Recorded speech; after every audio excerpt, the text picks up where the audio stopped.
With the growth of the internet, it is becoming progressively easier to do things which were deemed dreams to kids years ago. Things like making games, movies, and many other internet medias now. But here is the top 10 freeware horror games that you can find online. Number 10. Lisa. An extremely unsubtle game when it comes to its subject, clearly about abuse, and not suggested for those who can't deal with such a mature subject matter. With that being said, this game gets on the list at a number 10 for its unsettling feeling it gives throughout the game. An earthbound looking style, but with much more filth. The levels covered in garbage and rot, utterly stained. A man named Tricky Rick stalks her throughout the game with various forms. "I like exploring caves," he says. "I like friction."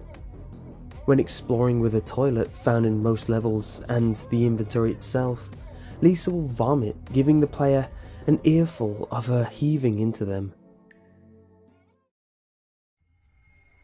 Number 9. SCP Containment Breach. In SCP Containment Breach, you play as an unfortunate test subject who is put into a room with SCP-173, the sculpture. A statue constructed with concrete and rebar with a spray-painted face. In this game, you must keep full eye contact with SCP-173 when it's in sight. You must not blink. The moment you do, snap. Your neck is broken and you are dead. However, it isn't the only one lurking in the SCP facility.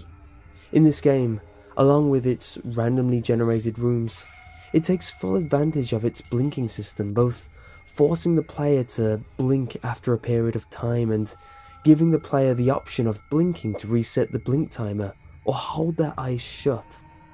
Makes for scary good fun. Number 8. .flow, created by user lol. This game is a fairly well-known fan game of the original Humaniki, and it hits number 8 for the unsettling atmosphere, body horror, hospital imagery, and dark tale on its world. In .flow, you play as a girl named Sabitsuki who enters her PC dream world to explore her mind. Much like the original, it has an open world with few limitations for exploring, and you are to collect 20 effects, giving Sabi varying changes to her sprite, from giving her cat ears and a tail to turning her into a purple shambling corpse.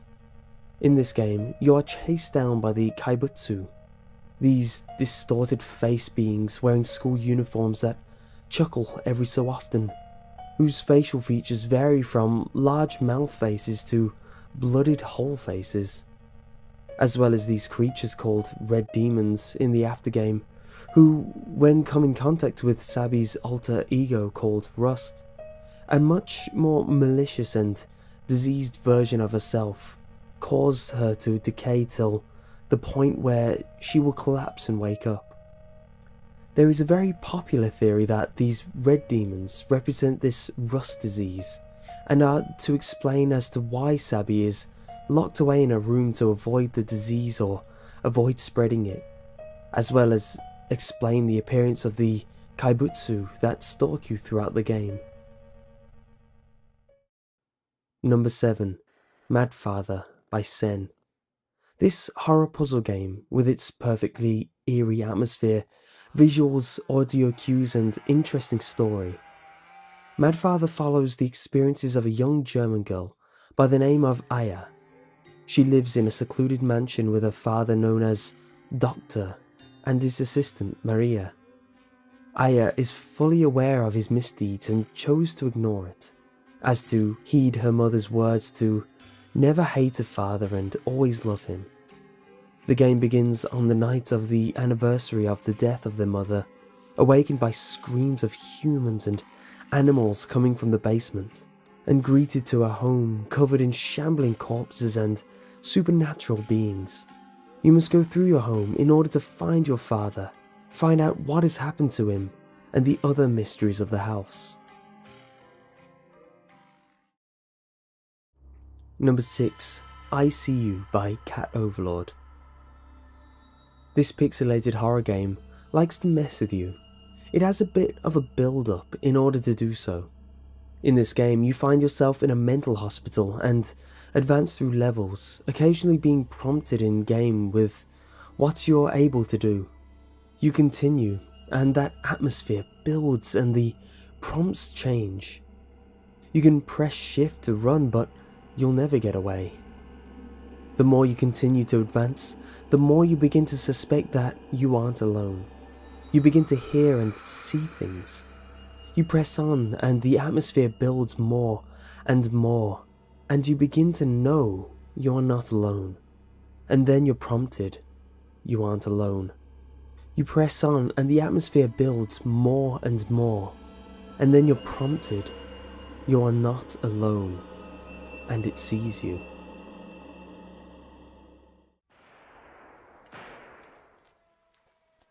Number 5, 1916. A visually stunning, possibly short first-person horror game. The year is 1916 and you're a soldier in the midst of the battlefield in World War I. The horror above can be heard clearly, explosions and gunshots. You emerge in this black and white world with nothing more than a note in your hand that simply reads, "Find the ladder."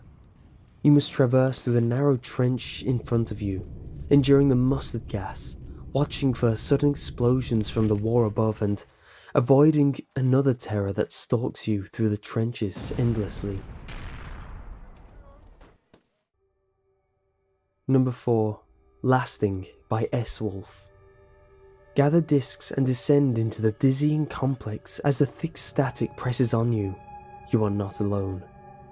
In this game, you frantically run around corridors and larger rooms searching for the discs in the darkened, nondescript building. All the while, a demonic-like presence chases you. The game keeps its frightening atmosphere as you continue into the game, and becomes more intense upon seeing the one hunting you down. Your heart beats in your ears, your vision becomes static on seeing it. You can still hear it coming for you.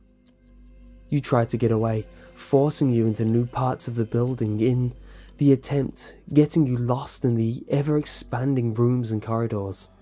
You feel safe for the moment, but it has lasting effects on you. Number 3, I'm Scared by Ivan Zanotti. An incredibly clever game that enjoys messing with you the longer you play. This is a game that demands its own folder in order to play. You start in your room with a door marked Exit. You can't use this door without meeting its demand of finding a heart first. Without spoiling much, it's a game that gives a small view and has you wander through narrow corridors, looking for a way out, while being chased and interacting with the monster of this game. You always feel like you are being watched by it. You can feel it creeping onto you. You need to find your way out of this seemingly never-ending nightmare. There has to be a way out.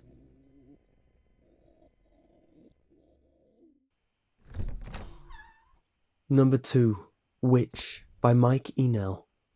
A very short first-person horror game. You find yourself inside a small, silent house. Your vision is distorted and makes you feel uncomfortable to move around.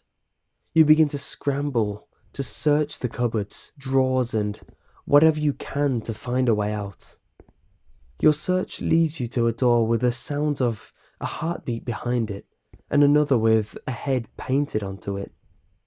There are then 3 numbered doors and the final one marked Exit. As one would guess, it's locked. You need to find a key to door 1, which gives you the key to door 2. Upon entering the second door, you are greeted by a mannequin. Without a head or heart, it turns to you and holds a key. It points to markings on the wall saying to give it to one or the other for its key. Which do you choose to give it to? It'll be following you till you find them. Some honourable mentions before number 1.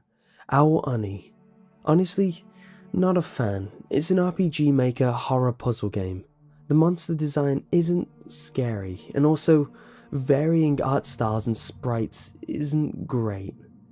Becomes awfully boring after the first couple of jump scares and continues to do the same. It tries to have a plot, but it's simply, let's go to this old abandoned mansion for poops and giggles, and that's it. Gives you a choice of hiding in rooms and whatnot, but that doesn't matter if the creature will find you regardless. It does have its scary moments with a couple different endings, but honestly, there are better of the same type of games. And also Yumaniki. It's a great game, but there's been better since it's come out. Fan-made games have even surpassed it in horror and quality. Number 1. Dreaming Mary by Trass. Another rather short horror game. This one has multiple endings and it is suggested to get them all. This game is recommended to play with headphones. Its use of sound design is fantastic. In this game, you play as a small, pink-haired girl named Mary. Mary loves the dream. One day she falls asleep and finds herself in a very different place than her other dreams. But everyone there knows her and treats her as if she were an old friend. Once she's finished playing with them and helping them, she's invited into a deeper dream. Without spoiling much, one of the paths has you facing a very different part of the world, a much darker looking place. He's coming, always chasing you. So there you are, there are my top 10 freeware horror games. You can find the links to download them in the description, and bear in mind that these are subjective, you might have a different opinion to the ones here. Anyway, thanks for watching and goodbye.